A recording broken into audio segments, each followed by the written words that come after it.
Dear students, today we are going to see the lesson, a lesson in life from a beggar.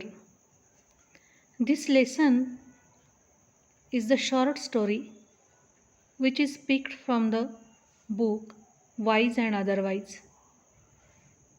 The writer of this book and this story is Sudha Murthy. In the first term, I had told you about this book when we were learning the lesson book review. In this book and in this story also, the writer tells us how she learned valuable things from very small and trivial incidents and people. तर विद्यार्थी मित्रांनो, आज आपण a lesson in life from a beggar हा धडा पाहणार आहोत. हा सुधा मूर्तींच्या वाईज अँड अदरवाईज या पुस्तकातून घेतलेला धडा म्हणजे अर्थातच ही गोष्ट आहे. फर्स्ट टर्मला जेव्हा आपण बुक रिव्ह्यू हा धडा शिकत होतो तेव्हा मी तुम्हाला या पुस्तकाविषयी बोलले होते की अगदी किरकोळ प्रसंगांमधून अगदी छोट्या छोट्या लोकांकडून लेखिका जीवनात कसे खूप असे मौल्यवान गोष्टी शिकत असते हे तिने ह्या पुस्तकामध्ये सांगितलेलं आहे, हे मी तुम्हाला बोललेली होती. तर आज आता आपण हा धडा बघणार आहोत. या धड्यामध्ये तिने असं काय सांगितलेलं आहे की ती कोणती एक अतिशय छान गोष्ट छोट्याशा इन्सिडेंटमधून शिकली. In this story the writer is telling us that Meena is her friend who is LIC officer but she is a pessimistic person. Pessimistic म्हणजे निराशावादी. She never appreciated anyone or anything. She had never positive attitude about anything. Her negative approach always affected to others also. These points always depressed to writer also. There are words gloom and cynicism in our book, means they have given meaning there. Feeling of sadness, gloom means feeling of sadness and cynicism means a distrustful attitude. म्हणजे gloom म्हणजे एखाद्या गोष्टीबद्दल असा दुःखी भावना असणं आणि सिनिसिझम म्हणजे कुठल्याच गोष्टीचा विश्वास न वाटण्याची जो दृष्टिकोन असतो एखाद्याचा त्याला म्हटलं जातं डिस्ट्रस्टफुल. तर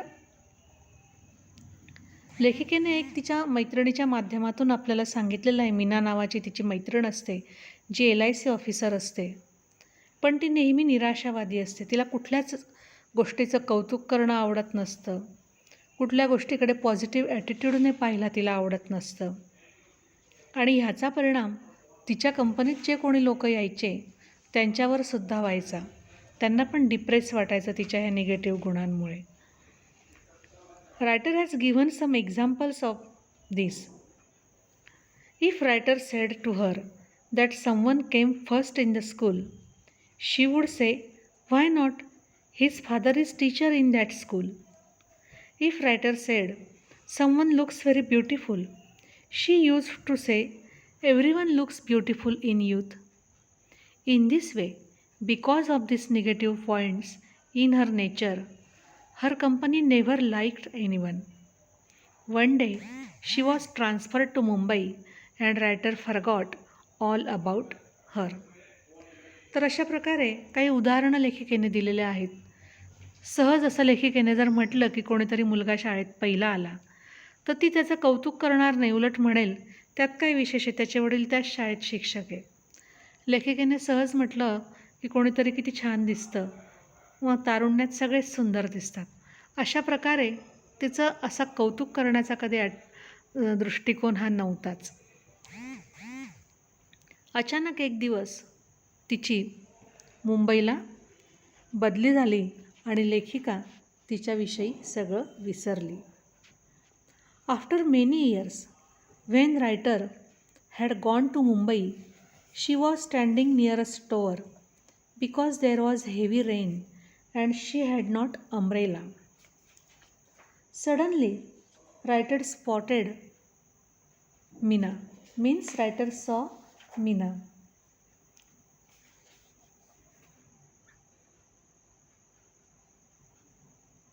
At that time also, in such a heavy rain and after so many years, writer tried to avoid her because of her negative nature. But Mina came and caught hand of the writer. Writer was waiting there for the rain to stop. In our book, the word subside has come. Subside means to stop or to settle down. तर अशा प्रकारे लेखिका बऱ्याच वर्षांनी काही कामासाठी मुंबईला गेलेली असताना तिला अचानक मीना दिसते. खूप जोरात पाऊस सुरू असतो. त्याच्यामुळे लेखिका एका ठिकाणी थांबलेली असते. त्या अशा परिस्थितीतही लेखिका तिला टाळत असते, परंतु मीना येते आणि तिचा हात धरते. लेखिका तिथे पाऊस थांबण्याची ॲक्च्युली वाट बघत असते.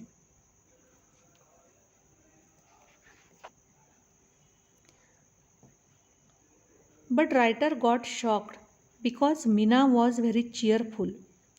She was insisting writer to stay with her. Then she insisted to go for tea in a hotel in such a heavy rain. Writer was very surprised. At last she asked Mina about such a tremendous change in nature. पण मीनाला अशा पद्धतीचं बघून रायटरला धक्काच बसला, कारण ती खूप आनंदी होती. ती रायटरला आग्रह करत होती की माझ्याबरोबर तो एक रात्रभर राहा. त्याच्यानंतर आपण हॉटेलमध्ये नाही म्हणाली लेखिका, तर आपण हॉटेलमध्ये चहा घ्यायला जाऊ पाऊस सुरू असतानासुद्धा. तर लेखिकेला ह्या सगळ्या गोष्टींचं आश्चर्य वाटलं आणि शेवटी तिने विचारलं की तुझ्यामध्ये हा एवढा बदल कसा झाला.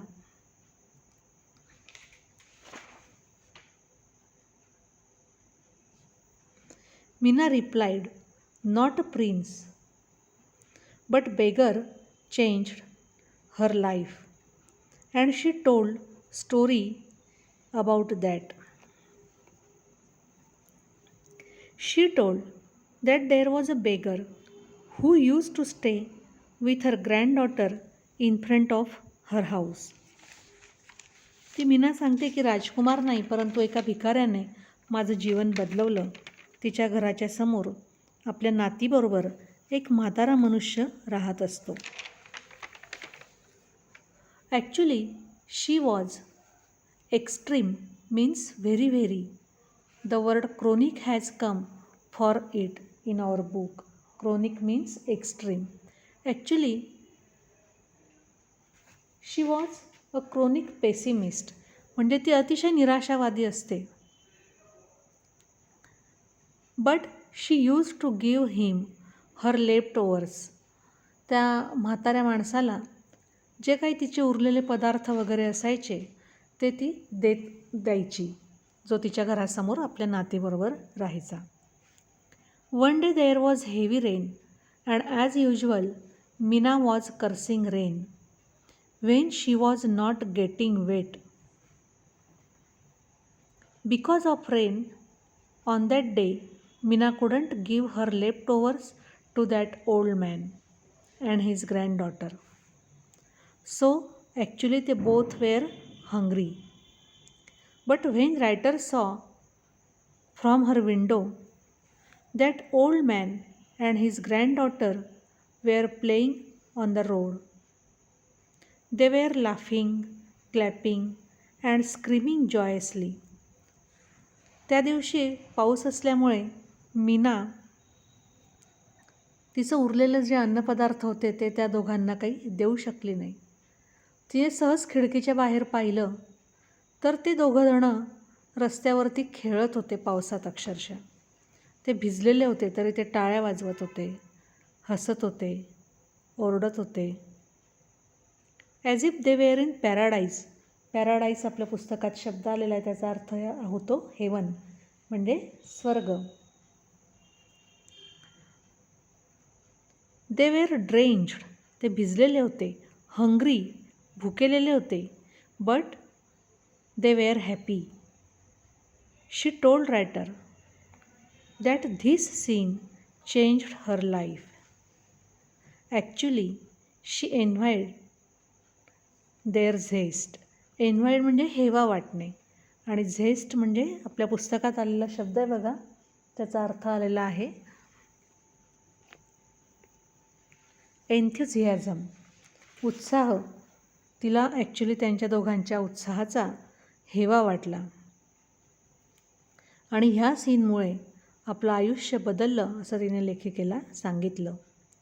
शी told writer that this scene made her to think that she had so many comforts, though she was not happy, which this old man did not have.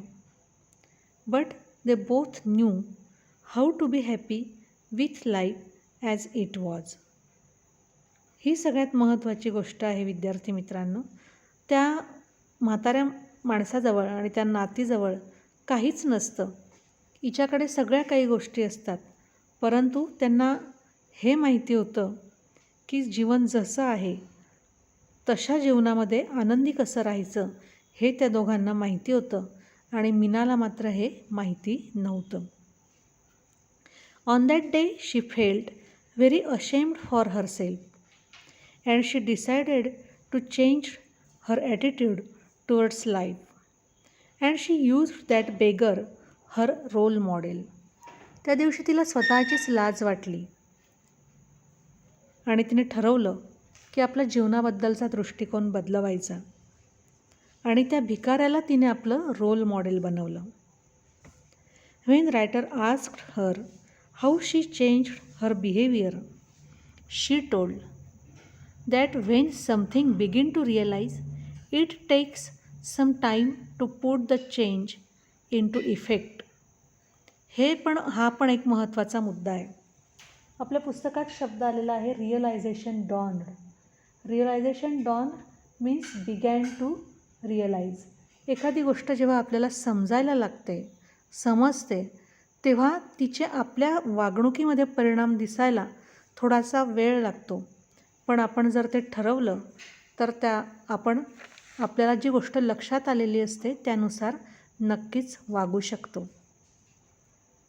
But now she is always happy. पण आता मात्र ती नेहमी आनंदी असते. In this way, in this lesson we saw how that Meena learned very valuable thing from that beggar. Actually she wanted to give something to that old man as a Guru Dakshina, but he was dead. But she sent his granddaughter to a boarding school and she herself provided all funds. Gurudakshina म्हणून त्या माणसाला, त्या गृहस्थाला तिला काहीतरी द्यायचं होतं, परंतु तो मनुष्य मृत्युमुखी पडला. म्हणून मग तिने त्याच्या नातीला बोर्डिंग स्कूलला पाठवलं आणि त्याचा सगळा खर्च तिने स्वतः केला. आपल्या पुस्तकात स्पॉन्सर शब्द आलेला आहे बघा. Provide funds for a good purpose. एखाद्या चांगल्या गोष्टीसाठी निधी पुरवणं, पैसा पुरवणं, त्याला म्हणतात sponsor. So the students, the lesson is very touching. We should always learn from it. We should also learn from it that we should be always happy because we have many comforts in our life compared to many poor people, and we should work hard and help needy people, and the most important thing is we should be never pessimist or negative but always optimist or positive. तर विद्यार्थी मित्रांनो, याच्यातला जो बोध आपल्याला घ्यायचा आहे तो सगळ्यात जास्त महत्त्वाचा आहे. परमेश्वर कृपेने आपल्याजवळ भरपूर कम्फर्ट्स आहे. जगाच्या पाठीवरती भरपूर असे गरीब लोक आहे की त्यांच्याकडे एवढ्यासुद्धा सुविधा नाही आहे. तर आपण नेहमी आनंदी राहायला पाहिजे, हार्डवर्क केलं पाहिजे आणि जेवढी मदत ह्या लोकांना करता येईल तेवढी मदत केली पाहिजे. आणि सगळ्यात महत्त्वाचं म्हणजे आपण कधीही निराशावादी असता कामा नये, तर आपण नेहमी आशावादी असलं पाहिजे. I hope you have understood the lesson.